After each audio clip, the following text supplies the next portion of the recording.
Ayo berinvestasi akhirat, bangun rumahmu di surganya. Sempurnakanlah ibadah Anda dengan beramal jariah yang pahalanya tidak terputus hingga akhir kiamat dengan ikut berdonasi untuk pembangunan Masjid Agung Al-Akbar Kota Sorong. Assalamualaikum warahmatullahi wabarakatuh.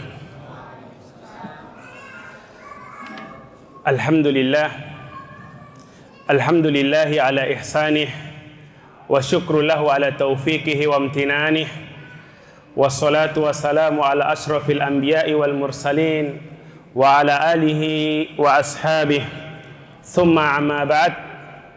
Jamaah salat maghrib rahimani wa rahimakumullahu ta'ala. Alhamdulillah, kita bersyukur kepada Allah subhanahu wa ta'ala atas segala nikmat yang Allah karuniakan kepada kita. Dan di antara nikmat yang sangat agung adalah Allah subhanahu wa ta'ala kumpulkan kita di salah satu rumah di antara rumah-rumah milik Allah subhanahu wa ta'ala untuk talabul ilmi, untuk duduk di majlis ilmu. Salawat dan taslim senantiasa kita haturkan kepada tauladan kita, panutan kita, Khalilullah Nabi Muhammad sallallahu alaihi wasallam beserta keluarga beliau, sahabat beliau, para tabi'in dan tabi'ut tabi'in, serta kita memohon kepada Allah subhanahu wa ta'ala semoga kelak di yaumil akhir Allah mengumpulkan kita bersama dengan Khalilullah Muhammad ibn Abdullah sallallahu alaihi wa alihi wasallam. Jamaah rahimani wa rahimakumullahu ta'ala, pada pertemuan yang lalu kita telah membahas tentang birrul walidain, berbakti kepada kedua orang tua. Dan insya Allah tema yang akan kita bahas pada kesempatan malam hari ini adalah lawan dari birrul walidain, yaitu uququl walidain, durhaka kepada kedua orang tua. Bukan supaya kita jadi anak durhaka, tapi tujuannya adalah kita tahu hal yang buruk, kita tahu hal yang merupakan dosa agar kita jauhi. Inilah dahulu yang dilakukan oleh sahabat Rasulullah sallallahu alaihi wasallam, Hudzaifah ibn al-Yaman radhiyallahu taala anhu, aminu hadhil ummah. Beliau mengatakan, kana an-nas yas'aluna ar-rasul sallallahu alaihi wasallam 'anil khairi wa ana as'aluhu 'anil syarri makhafata an yudrikani. Dulu kebanyakan sahabat Rasulullah sallallahu alaihi wasallam itu bertanya kepada Rasulullah tentang amal kebajikan, tentang kebaikan. Namun aku bertanya kepada beliau sallallahu alaihi wasallam tentang hal yang buruk. Kenapa saya bertanya tentang hal yang buruk tersebut? Makhafata an yudrikani. Saya khawatir hal buruk tadi menimpaku dan saya tidak tahu. Makanya kita perlu belajar tentang birrul walidain untuk kita amalkan, dan kita harus tahu bahaya dari lawannya, yaitu durhaka kepada kedua orang tua, agar kita mawas diri, agar kita berhati-hati jangan sampai terjatuh pada hal tersebut. Juga dalam sebuah hadis Rasulullah sallallahu alaihi wasallam ketika menjelaskan tentang aqwamun min ummati ya'ti yaumal qiyamah ma'ahumul a'mal as-salihah amsal jabalut tihamah atau jibalut tihamah bidan faj'alahu Allah haba'an mansura. Faqala sahabah sifhum lana ya Rasulullah, jallihim lana li'alla nakuna minhum wa nahnu la na'rif, atau kama qala sallallahu alaihi wasallam wa kadzalika Ar-Rawi. Ketika beliau mengatakan akan bahaya atau adanya sekelompok orang dari umat ini yang mereka nanti di hari kiamat akan membawa pahala yang begitu besar, yang begitu banyak, sebesar gunung Tihamah. Tapi seketika itu juga Allah jadikan pahala mereka haba'an mansura, seperti debu yang berterbangan. Maka para sahabat segera bertanya kepada Rasulullah, sifhum lana ya Rasulullah, jallihim lana li'alla nakuna minhum wa nahnu la nash'ur aw la na'rif. Tolong jelaskan kepada kami bagaimana ciri mereka. Jelaskan ya Rasulullah agar kami jangan sampai terjatuh, jangan sampai kami menjadi bagian kelompok tersebut atau orang tersebut sedangkan kami nggak sadar. Karena mengerikan, bawa pahala besar ternyata Allah jadikan seperti debu yang berterbangan. Maka Rasulullah kemudian menjelaskan, hum min bani jildatina, mereka dari umat kita, dari kaum kita, ya keturunan Nabi Adam alaihissalam. Tetapi sayangnya mereka ini adalah orang-orang yang suka menampakkan kebaikan di luar saja. Wa idza khalau bi maharimillah intahakuha. Kalau mereka sudah sendiri merasa tidak ada yang melihat, tidak ada yang mengawasi, mereka tidak segan-segan untuk menerjang larangan-larangan Allah waliyadzubillah. Apa yang jadi perhatian kita adalah bagaimana para sahabat begitu memberikan perhatian yang serius terhadap perkara-perkara yang dapat merusak amal, perkara-perkara yang dapat menimpakan keburukan. Mereka ingin tahu, bukan untuk dilakukan, tetapi untuk dijaga agar kita tidak tertimpa hal tersebut.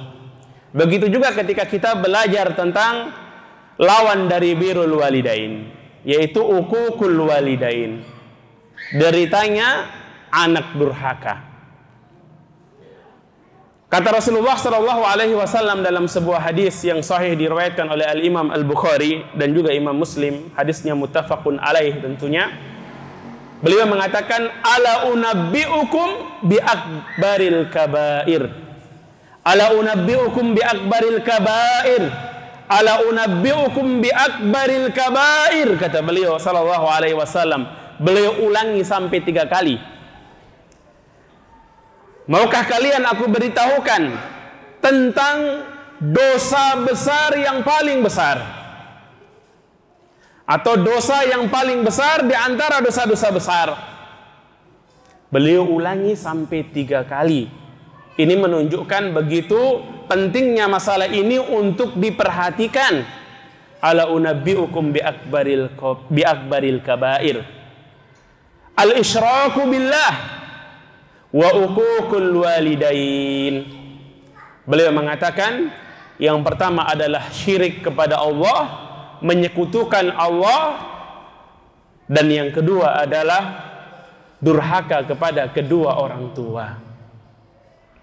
Ini selaras dengan firman Allah Subhanahu wa taala yang memerintahkan kita, pertama perintahnya untuk bertauhid, wa qada rabbuka alla ta'budu illa iyyah wa bil walidaini ihsana. Allah mengatakan, Allah telah menetapkan agar dan memerintahkan agar kalian tidak beribadah kecuali hanya kepadanya. Dan kepada kedua orang tua kalian hendaklah kalian berbuat baik. Perintahnya disandingkan antara perintah mentauhidkan Allah dan perintah berbakti kepada orang tua. Begitu juga larangannya disandingkan. Syirik kepada Allah dan berbuat durhaka kepada kedua orang tua. Ini menunjukkan bahwasanya perkara ini adalah perkara yang sangat besar, bukan perkara sepele. Bahkan disebutkan wajalasa wa kana muttaqi'an. Ketika beliau sampaikan itu, beliau langsung duduk tegak. Yang awalnya beliau bersandar. Ittika itu ada 2 jenis. Orang dikatakan bersandar seperti ini, atau ittika ala liyad, bersandar menggunakan tangan, yadain. Ini juga ittika dalam bahasa Arab. Kita duduk, kita meletakkan bersandar dengan tangan kita. Menggunakan dua tangan ini boleh. Menggunakan tangan kanan boleh, sekedar tambahan. Tangan kiri saja kita bersandar menggunakan tangan kiri ini tidak boleh. Rasulullah menyebutkan ini adalah jalsatul mal'un, cara duduknya orang yang terlaknat. Jadi kita perlu belajar. Rasulullah ternyata ketika beliau melihat orang yang duduk seperti itu ditegur. Duduk dengan bersandar tangan kiri. Ya. Dan beliau katakan itu adalah duduknya orang yang terlaknat. Ya, kita tidak boleh mengikuti. Jadi kalau mau bersandar pakai tangan, dua tangan boleh atau tangan kanan. Baik, kita lanjutkan kepada pembahasan kita tentang uququl walidain. Bagaimana Rasulullah SAW menegaskan bahayanya yang merupakan dosa yang paling besar setelah syirik kepada Allah Subhanahu wa Ta'ala. Lantas apa yang dimaksud dengan uququl walidain? Durhaka kepada kedua orang tua. Para ulama mengatakan uquq dalam bahasa Arab itu dari al-aq. Al-aq yang artinya adalah al-qata' wasyaq, memutus dan membelah. Artinya apa? Memutuskan haknya orang tua, memutuskan hubungan orang tua, merobek dan menyakiti orang tua, baik dengan perbuatan ataupun dengan ucapan lisan. Perbuatan dengan anggota badan kita, bahkan dengan bahasa tubuh pun orang bisa apa? Berbuat durhaka. Dia mungkin tidak membentak orang tuanya, tapi dia melototin orang tuanya. Ini kedurhakaan. Tidak boleh seorang anak melotot kepada orang tuanya seperti dia melototin anaknya. Seorang anak harus menjaga sikapnya, menjaga ucapannya kepada orang tuanya. Bagaimana Allah telah memberikan rambu-rambu dalam hal ini? Dalam masalah ucapan, apa kata Allah? Apa perintah Allah tentang ucapan? Siapa yang tahu ayatnya? Ada yang tahu? Perintah Allah bagaimana kita berbicara dengan orang tua?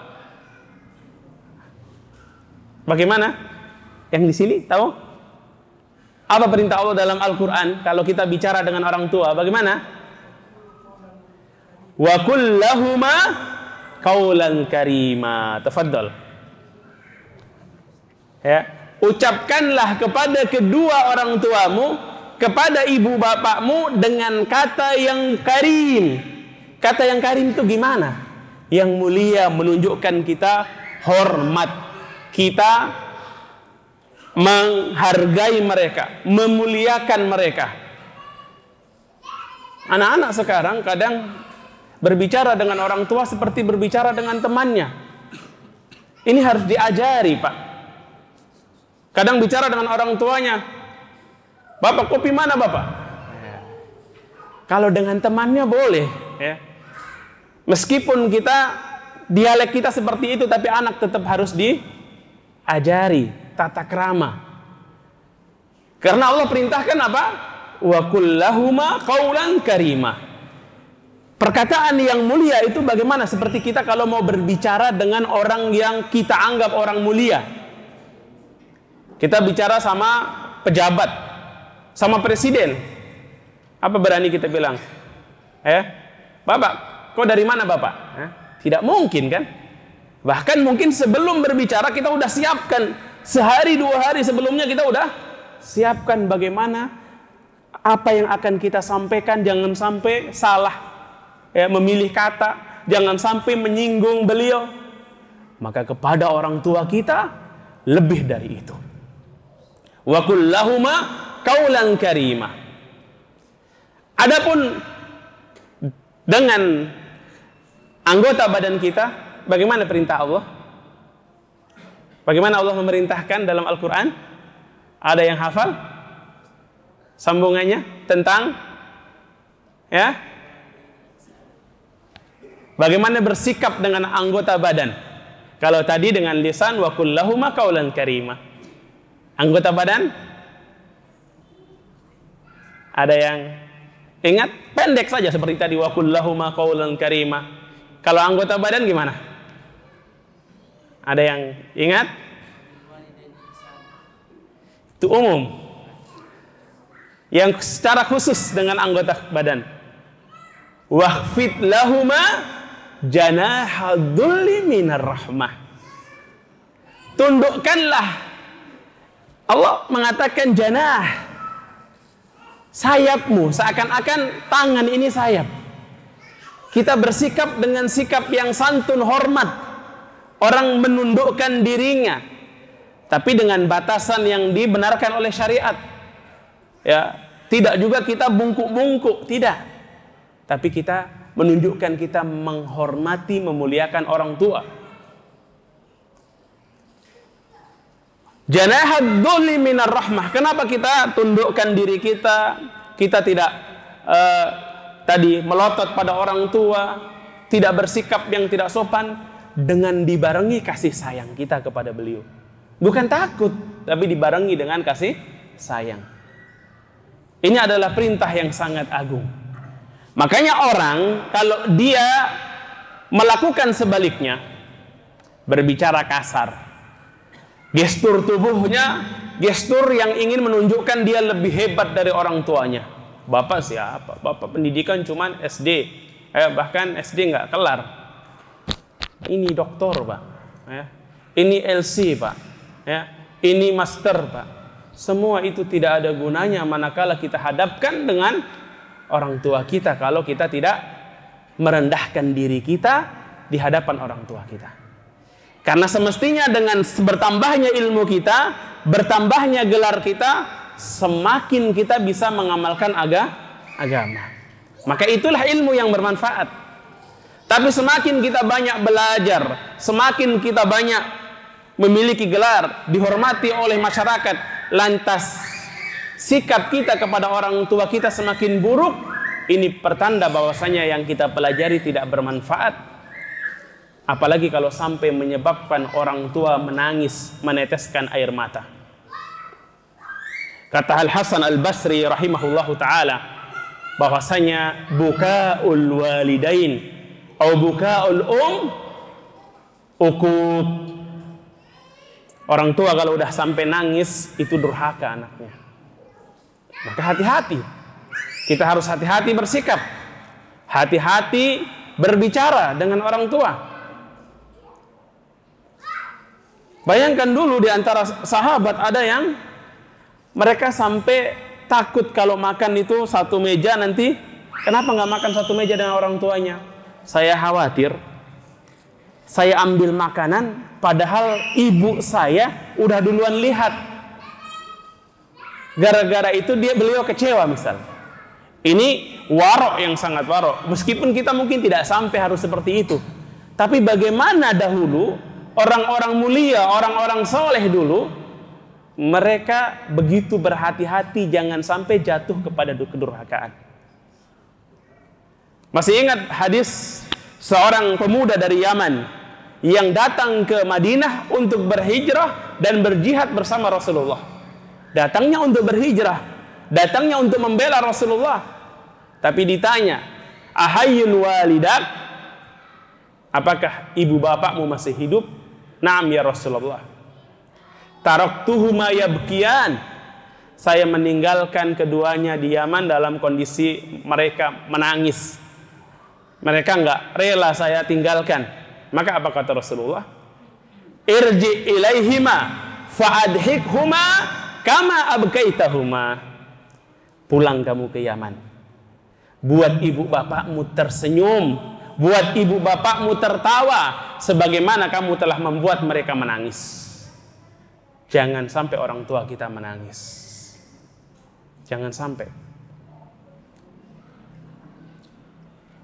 Sehebat apapun kita, kalau kita menyakiti mereka dengan lisan ataupun dengan perbuatan kita, maka tidak ada gunanya. Masih ingat tadi apa kata Rasulullah? Akbarul kabair.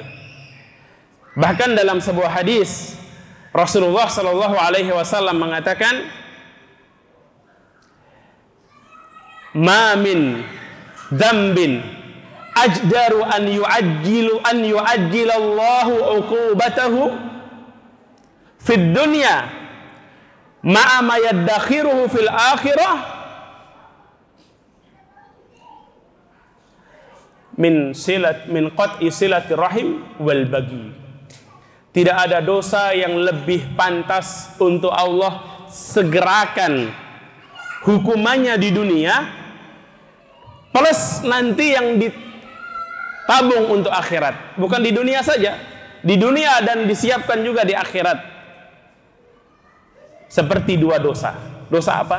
Yang pertama memutuskan silaturahim. Dan silaturahim yang paling berhak untuk kita jaga yang pertama adalah siapa? Silaturahim kepada kedua orang tua kita. Kemudian kakek, nenek, saudara kandung, paman, paman dari bapak, paman dari ibu, itu rahim kita. Tapi dosanya yang paling besar kalau kita memutuskan adalah memutuskan hubungan kepada kedua orang tua kita. Dengan cara apa memutuskan hubungan? Dengan menterlantarkan mereka. Apalagi kondisi mereka sudah tua. Mereka butuh bantuan secara finansial. Kita pun mapan secara ekonomi. Cukup kita bisa membantu, tapi kita gak bantu. Mereka kesusahan, mereka butuh ada yang menghibur. Bahkan kita tidak meluangkan waktu. Sepekan sekali, sebulan sekali. Ada yang bahkan setahun sekali pun tidak. Ustadz, saya jauh. Orang tua saya di Pulau A, saya di Papua. Hubungi mereka. Telepon, Ustadz, orang tua saya nggak punya telepon. Antum belikan telepon, belikan handphone, supaya bisa menjalin silaturahmi. Ya. Jangan kalau anak minta ini, minta itu kita kasih, tapi orang tua kita di seberang sana kita tidak perhatikan. Jangan sampai kita jadi orang yang durhaka, memutuskan hubungan dengan orang tua kita, padahal kita mampu untuk selalu menyambung. Hanya tidak ada kesungguhan kita. Jangan sampai mereka bersedih karena kita. Jangan sampai kita mengecewakan mereka. Apalagi membentak, mengatakan ah saja tidak boleh.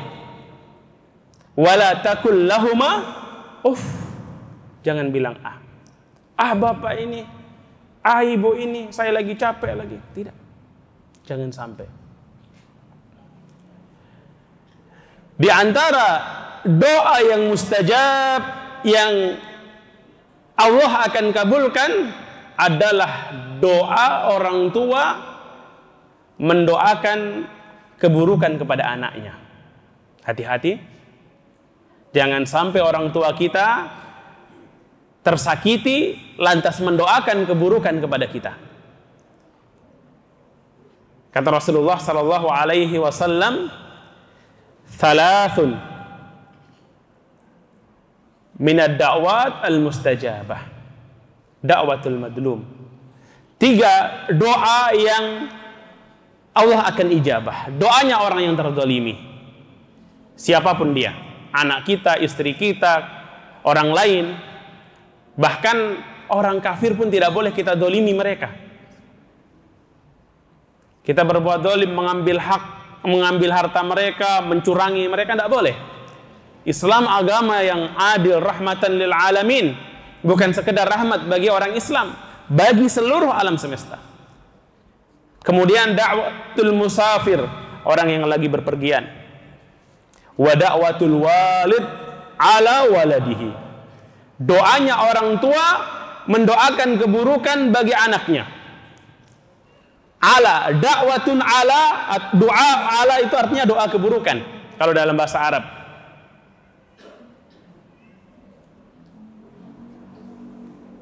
Begitu juga kata para ulama dalam sebuah riwayat disebutkan yang disahihkan oleh Al-Albani rahimahullah, da'watun lil walad. Jadi kalau doa ala itu berarti doa keburukan. Doa li berarti itu doa kebaikan. Doanya orang tua kepada anaknya atau untuk anaknya, doa yang baik ataupun yang buruk, itu mustajabah. Maka seharusnya kita sebagai anak berusaha mencari keridhaan orang tua kita agar doa yang disampaikan, yang dipanjatkan oleh orang tua kita untuk kita adalah doa yang baik. Meskipun umumnya orang tua fitrahnya selalu mendoakan kebaikan kepada anaknya. Tapi kalau sudah sampai orang tua mendoakan keburukan, berarti anaknya yang bermasalah. Maka berhati-hati. Dan kita sebagai orang tua, usahakan kita senantiasa doakan kebaikan untuk anak-anak kita. Karena doa orang tua itu mustajabah. Dan juga Allah Subhanahu wa taala menjadikan keridhaan Allah itu berbanding lurus dengan keridhaan orang tua. Orang tua kita ridho kepada kita, maka Allah pun ridho. Kata Rasulullah sallallahu alaihi wasallam, "Ridha Rabbi fi ridhal walid wa sakhatu Rabbi fi sakhatil walid." Keridhaan Allah Subhanahu wa taala kepada seorang hamba tergantung keridhaan orang tuanya. Dan kemurkaan Allah kepada seorang hamba tergantung kemurkaan orang tuanya. Kalau orang tua murka, Allah juga murka. Tentu barometernya, koridornya, batasannya adalah syariat. Kalau orang tua tidak suka sama anaknya gara-gara anaknya mengerjakan perintah Allah, anaknya rajin sholat ke masjid, orang tuanya nggak suka, ini nggak berlaku. Tapi kalau orang tuanya meminta, menyuruh, mengarahkan yang baik, yang boleh, yang halal, kemudian anaknya menolak padahal dia mampu, padahal dia bisa, tanpa ada alasan yang syar'i, ini bisa menjadi penyebab kemurkaan Allah Subhanahu wa ta'ala. Kemudian jamaah rahimani wa rahimakumullahu ta'ala, Allah Subhanahu wa ta'ala menjadikan orang tua kita ini sebagai jalan untuk ke surga, terutama ketika mereka sudah tua. Dalam sebuah hadis yang diriwayatkan oleh Al-Imam Al-Bukhari dan Imam Muslim rahimahumallahu ta'ala, Rasulullah sallallahu alaihi wasallam mengatakan, ragima anfu, summa ragima anfu, summa ragima anfu. Celaka, celaka, atau dengan kata lain terhina orang yang wajada walidayhi aw ahadahuma indal kibar walam yudkhilahu al jannah. Dia diberi kesempatan oleh Allah bersama orang tuanya, bertemu dengan orang tuanya tatkala orang tuanya itu sudah usia senja, tapi tidak menyebabkan dia masuk surga. Artinya apa? Dia tidak berbakti kepada kedua orang tuanya. Maka ini adalah orang yang sangat celaka, waliyadzubillah. Oleh karena itu, saudaraku rahimani wa rahimakumullahu ta'ala, marilah kita bimbing anak-anak kita, dan tentu dengan memulai dari diri kita, menjadi contoh bagi anak-anak kita sebagai orang tua yang berbakti kepada orang tuanya, anak yang berbakti kepada orang tua kita, sehingga kelak anak-anak kita pun berbakti kepada siapa? Kepada kita. Dan semoga Allah Subhanahu wa ta'ala jadikan kita dan orang tua kita sebagai penghuni surga, dikumpulkan nanti di surganya Allah Subhanahu wa ta'ala dan bersama orang-orang yang kita cintai. Amin ya rabbal alamin. Wallahu ta'ala a'lam bissawab. Demikian kajian kita. Subhanakallahumma bihamdika asyhadu an la ilaha illa anta astaghfiruka wa atubu ilaik. Assalamualaikum warahmatullahi wabarakatuh. Ayo dukung media dakwah Masjid Agung Al-Akbar dengan ikut berdonasi pengadaan alat multimedia dan operasional dakwah. Usia boleh terputus, pahala jariah mengalir terus.